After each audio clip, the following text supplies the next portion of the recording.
informações quando isso se torna recorrente. E eu tive problemas de crise de ansiedade. E muito disso foi por conta, de repente, de problemas que eu tive até no trabalho e eu não conseguia resolver. Mas recentemente, eu andei tendo essas crises de novo. Recentemente, já lá na agência. Mas aí qual que é o problema? O problema é o trabalho? Não, cara. Aí eu descobri que o problema é você não saber organizar as informações. Que os gatilhos vai estar frequente, Vai né? estar frequente, entendeu? E aí eu tive... Mas por quê?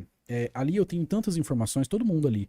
Mas, por exemplo, eu tenho muita informação. Muita que chega de um lado, um cliente solicita isso, mas a gente tem que ver uma coisa aqui, eu tenho que fazer um trabalho ali. E eu não tava conseguindo organizar. E eu tenho a minha vida fora também, que eu faço algumas outras coisas. Eu não tava conseguindo organizar, mano. E aí eu fui vendo que tava tudo saindo de controle. Tava conseguindo organizar tudo saindo de controle. Pô, eu fiquei uma semana em crise, tendo crise de ansiedade. A Gabi sabe. Falava com ela. E... Nossa, foi horrível. Horrível. Aí eu comecei a pensar. Falei, putz, mano, mas o trabalho é de boa. Foi quando eu vi. Eu falei assim, cara, eu não tô sabendo organizar as coisas direito. O que que eu fiz? A pobre que sofre, porque eu sou uma pessoa que eu às vezes esqueço muito das coisas. Ela fica até brava comigo às vezes. Eu esqueço muito das coisas. Então, aí eu comecei, se você for lá na sala, lá no escritório, você vê que na minha frente é cheio de post-it, lá do computador, cheio de post-it. Comprei um monte. No meu celular aqui, cara, é um monte. Mas um monte de alarme pra eu lembrar das coisas, entendeu? Por exemplo, esses dias eu tinha que num cliente, num domingo, na hora do almoço, que eu ia fotografar umas coisas lá, tal, porque ele tava sem material. Eu falei assim, ó, beleza, vou tirar umas fotos aí pra gente ter um material. Aí eu falei, cara, domingo às vezes é o dia que eu gosto de descansar. Rapaz, eu vou esquecer. Eu pus o despertador aqui pra mim. Pus o despertador 7 horas da manhã, eu me lembro, hoje é dia de ir lá. Pus o despertador 11h30, hoje é dia de ir lá. Aí eu lembrei de ir. Mas assim, é uma coisa que pra mim serve. A minha maneira de organizar as informações. Entendeu? Então, tem muita gente que de repente lida com ansiedade. Fala, pô, não tem uma cura, ou então assim, um método que eu vou falar aqui que vai curar a ansiedade da galera. O primeiro curso que eu vendi na internet foi como vencer a ansiedade. Olha só. Matheus, mas você tem crise de ansiedade, você tá falando até esses dias, mas sabe por que eu tava tendo essa crise de ansiedade? Porque eu parei de praticar aquilo que eu tava vendendo, aquilo que eu estava vendendo. Eu praticava, perfeito. Aí eu dei uma relaxada pra focar em outras coisas, entendeu? Aí eu mesmo precisava assistir o curso. Então, eu mesmo precisava assistir o meu próprio curso. Porque eu esqueci algumas coisas de fazer, entendeu? Certas coisas que aplicando ali, pra mim, funcionava. Melhorava os sintomas. A ansiedade, infelizmente, hoje é uma doença, vamos dizer assim. É um mal que não tem cura, velho. Não existe cura clínica. Entendeu? Só se foi descoberta alguma cura recentemente ou não? Não, não foi, né? Aí, tá vendo? Tô atualizado. Nem na parte farmacêutica. Então, né? É verdade. Tem os antidepressivos, essas coisas e tal. Mas não tem. E aí, só que existe formas de você pode ajudar as pessoas, né? Isso sempre foi o minha maior vontade, ajudar a galera. Aí eu lembro quando eu comecei a vender isso daí na internet, eu recebi muita gente me criticando, falando assim, você é um guru aí, vendendo as coisas aí, querendo ganhar dinheiro às custas dos outros. Cara, não é, entendeu? Nunca fui. Tinha muita gente que às vezes falava assim, Matheus, ó, eu não tenho condição de comprar. Entendeu? É claro que não foi com todo mundo, né? Mas consegui ajudar algumas pessoas que eu fui e dei o curso. Porque, cara, quem sofre disso, mano, é diferente você falar assim. Você sentiu na pele a Eu coisa, senti na né? pele, eu senti na pele, Alan. É diferente de você falar assim, eu sou ansioso. Por exemplo, hoje eu tava ansioso pra vir aqui, mas isso é uma ansiedade normal. Isso é uma ansiedade completamente normal. Agora, quando você tem um transtorno de ansiedade, O cara. que você sente? Sente Varia. uma falta de ar? O que você sente?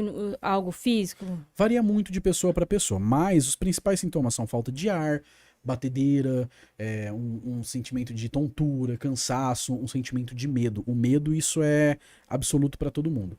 Eu falo pra pessoa poder distinguir, que nem você falou. Eu sou muito ansiosa. Eu vou viajo, tô ansiosa, sou muito ansiosa. É diferente de ter a crise, né? É diferente. Mas aí, esse tipo de pessoa que é muito ansiosa, ela tem uma propensão a desenvolver um transtorno de ansiedade maior do que os demais. Por quê? O conjunto de vezes que você fica ansioso por várias coisas pode desencadear o transtorno. Por quê? É como eu falei agora há pouco. O seu cérebro ele não vai aguentar essa explosão de informação. Eu tô ansioso por isso, ansioso por aquilo, ansioso por isso. Vai chegar uma hora que ele vai soltar um mecanismo de defesa, né? Que esse mecanismo de defesa, o que é? É a crise de ansiedade. Quando você tá com medo, uma vez um professor meu me deu um exemplo que eu acho fantástico. Ele falou assim, imagina que você tá numa floresta. E ali na floresta, você tá andando sozinho, você tá perdido, você se depara com uma onça.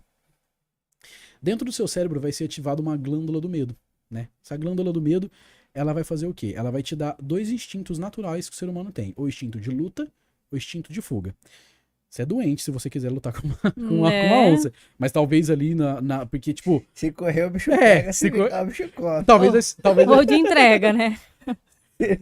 talvez vai ser a alternativa. Eu já falo, come a cabeça primeiro. Rapaz. Só que assim, o cérebro, o Misericórdia. corpo, nem brinca, você é louco. Charninho, Ai, que Charninho. acabou a cabeça, acabou a dor, Eu né? ia ficar assim.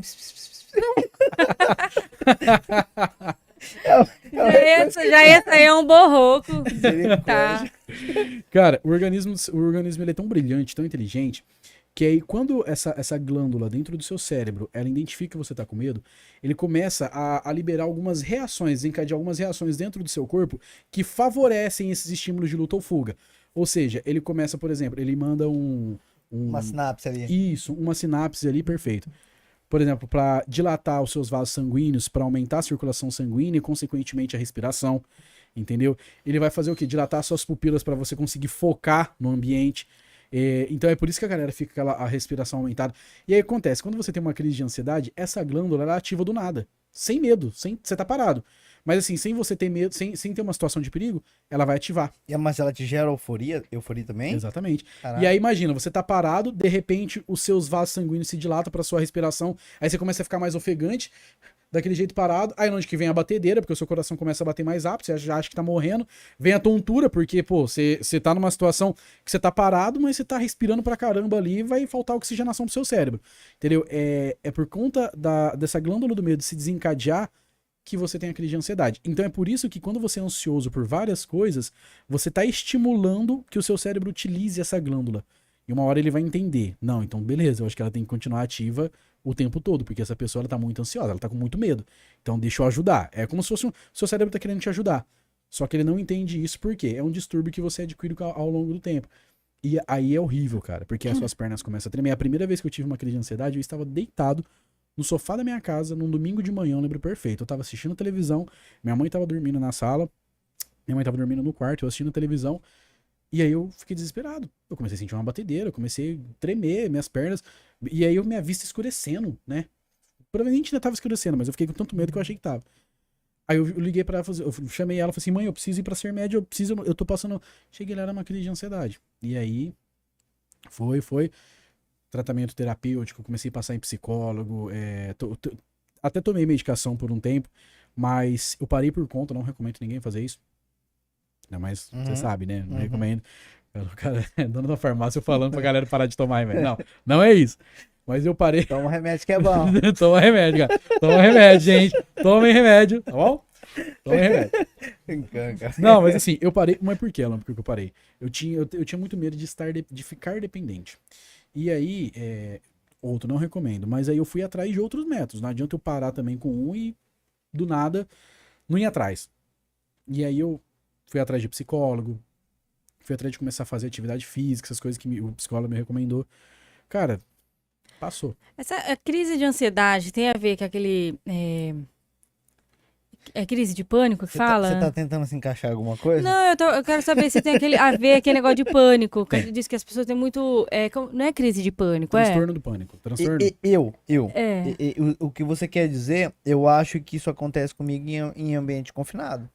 Sim. Isso, Mas aí você tá na situação tipo da onça, por isso. Não. Um exemplo, se eu chegar nessa sala aqui, um exemplo.